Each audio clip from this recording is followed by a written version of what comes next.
ନାଇଁ ନାଇଁ ଆରେ ସିଏ ଭାରତ ବର୍ଷ ରାଷ୍ଟ୍ରପତି ପୃଥିବୀର ଜଣେ ଅଦ୍ୱିତୀୟ ରାଷ୍ଟ୍ରପତି ମହିୟସୀ ମହିଳା ଉଚ୍ଚ ଶିକ୍ଷିତା ମହିଳା ଭଦ୍ର ମହିଳା ତାଙ୍କୁ ଆମେ ଡାକିଲୁ ପ୍ରଥମେ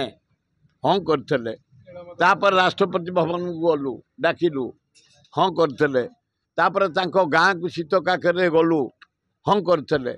ଆସିଲେନି ଆମର ଯେଉଁ ଡେଟ୍ କରିଥିଲୁ ଆମେ 11 ତାରିଖ ମାର୍ଚ୍ଚ 11 1.5 ଲକ୍ଷ ଲୋକ ସେ ତାଙ୍କର ଯୋଉଠିକି ଯାଆନ୍ତୁ ଆମେ 1.5 ଲକ୍ଷ ଲୋକ ଯାଇଥିଲେ ପ୍ରସାଦ ସେବନ କଲେ ଦର୍ଶନ କଲେ ଡେଲି ଏଇନା 3,000 4,000 ଲୋକ ସାରା ଓଡ଼ିଶାରୁ ଭୁବନେଶ୍ୱର ଚାରିଆଡ଼ୁ ଯାଉଛନ୍ତି ଅପୂର୍ବ ମୂର୍ତ୍ତି ଜଗନ୍ନାଥ ମୂର୍ତ୍ତି ଅପୂର୍ବ ମୂର୍ତ୍ତି ଶିବ ମୂର୍ତ୍ତି ଲବଣେଶ୍ୱର ମୂର୍ତ୍ତି ଅପୂର୍ବ ମୂର୍ତ୍ତି ମା ଲକ୍ଷ୍ମୀଙ୍କର ଅପୂର୍ବ ମୂର୍ତ୍ତି ବା ବିମଳାଙ୍କର ଅପୂର୍ବ ମୂର୍ତ୍ତି ବୀର ହନୁମାନଙ୍କର ପାହାଡ଼ର ସୌନ୍ଦର୍ଯ୍ୟ ସେ ପାହାଡ଼ ଉପରୁ ଲବଣଗିରି ପାହାଡ଼ ଦେଖେ ପଛପଟେ ଧଉଳି ଡାହାଣ ପଟେ ସ୍ୱୟଂ ଲିଙ୍ଗରାଜ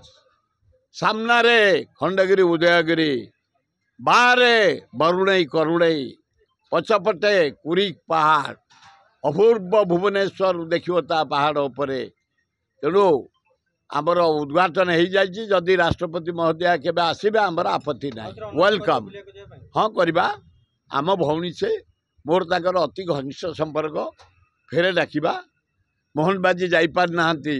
ମୋର ତାଙ୍କର ଅତି ଘନିଷ୍ଠ ସମ୍ପର୍କ ତାଙ୍କୁ ବି ଡାକିବା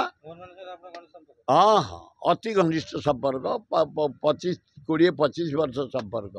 15 ବର୍ଷ ବିଧାୟକ ହିସାବରେ ସାରା ଇଣ୍ଡିଆ ବୁଲିଛୁ ଭଲ ଲୋକ ତେଣୁ ତାକୁ ବି ଡାକିବା।